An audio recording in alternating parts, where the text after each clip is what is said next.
ആത്മബന്ധുക്കൾക്ക് വിനീതമായ നമസ്കാരം. ഈ ലോകത്ത് നമുക്ക് യാദൃശ്ചികമായി എന്തു വന്നു ചേരുന്നുവോ അത് അമൃത് പോലെ ഉത്കൃഷ്ടമാണ്. എന്നാൽ നാം ആവശ്യപ്പെട്ടിട്ടും കഠിന യത്നം ചെയ്തിട്ടും കിട്ടുകയാണെങ്കിൽ അത് പാലുപോലെയാണ്. എന്നാൽ നമ്മൾ അധർമ്മത്തിലൂടെ അപഹരിക്കുകയാണെങ്കിൽ അത് വിഷത്തിനു സമാനമാണ്. അതൊരിക്കലും നമുക്ക് സുഖത്തിനായി ഭവിക്കുകയില്ല. അതിനാൽ നാം ആഗ്രഹങ്ങൾ ഉപേക്ഷിക്കുമ്പോൾ മാത്രമേ വന്നു ചേരുന്നതിൽ സംതൃപ്തി കൈവരിക്കാൻ സാധിക്കുകയുള്ളൂ. അതിനാൽ ഒരു കവി പറയുന്നത് കേൾക്കൂ. നേടുന്നതിൽ തൃപ്തരാകൂ, സ്വന്തം നേട്ടത്തെ വാഴ്ത്താതിരിക്കൂ. നേട്ടം സമൂഹത്തിനായാൽ സ്വധർമ്മത്തിൽ കോട്ടം വരില്ലൊരാൾക്കും. നേടുന്നതിൽ സംതൃപ്തരാകൂ. നേടുന്നതിൽ നമുക്ക് യാദൃശ്ചികമായി വന്നു ചേരുന്നതിൽ സംതൃപ്തരാകൂ. സ്വന്തം നേട്ടത്തെ വാഴ്ത്താതിരിക്കൂ. എന്തൊക്കെ നമ്മൾക്ക് കൈവന്നാലും എന്തെല്ലാം നേട്ടങ്ങൾ ഉണ്ടായാലും അതിൽ ഒരിക്കലും അഹങ്കരിക്കരുത്, അതിന് വാഴ്ത്തരുത്.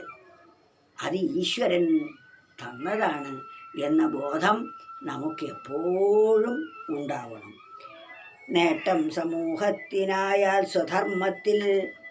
നേട്ടം നമുക്ക് ഉണ്ടാകുന്ന നേട്ടം സമൂഹത്തെ കൂടി പങ്കിട്ട് അനുഭവിക്കുകയാണെങ്കിൽ കോട്ടം വരില്ലൊരാൾക്കും. ആർക്കും തന്നെ ഒരു കോട്ടവും വരികയില്ല. അതിനാൽ നമ്മൾ നേട്ടത്തിൽ അല്ല കാഴ്ചവെക്കേണ്ടത്, മറ്റുള്ള സമൂഹത്തിന് നന്മയ്ക്ക് ഉതകുന്ന കർമ്മങ്ങളായിരിക്കണം നാം ചെയ്യേണ്ടത്.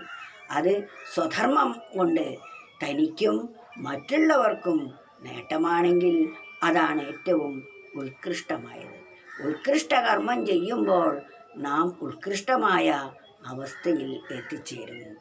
അതുകൊണ്ട് മാത്രമേ നമുക്ക് ശാശ്വതമായ സമാധാനം കൈവരിക്കാൻ സാധിക്കുകയുള്ളൂ. അതുകൊണ്ട് നേടുന്നതിൽ തൃപ്തരാകൂ. എന്താണോ നമുക്ക് യാദൃശ്ചികമായി വന്നു ചേരുന്നത് അതിൽ തൃപ്തരാകൂ. സ്വന്തം നേട്ടത്തെ വാഴ്ത്താതിരിക്കൂ. എനിക്കങ്ങനെയൊക്കെയുണ്ട്, എൻ്റെ കഠിനാധ്വാനം കൊണ്ടാണ് ഇതൊക്കെ നേടാൻ സാധിച്ചത് എന്നെല്ലാം നമ്മൾ വാഴ്ത്തരുത്. സ്വന്തം നേട്ടത്തെ വാഴ്ത്താതിരിക്കൂ. നേട്ടം സമൂഹത്തിനായാൽ സ്വധർമ്മത്തിൽ. നമുക്ക് കിട്ടുന്ന നേട്ടം സമൂഹത്തിന് കൂടി പങ്കിടുമ്പോൾ നമ്മുടെ സ്വധർമ്മത്തിന് ഒരു കോട്ടവും വരില്ല എന്ന് നാം മനസ്സിലാക്കണം. നേടുന്നതിൽ തൃപ്തരാകൂ.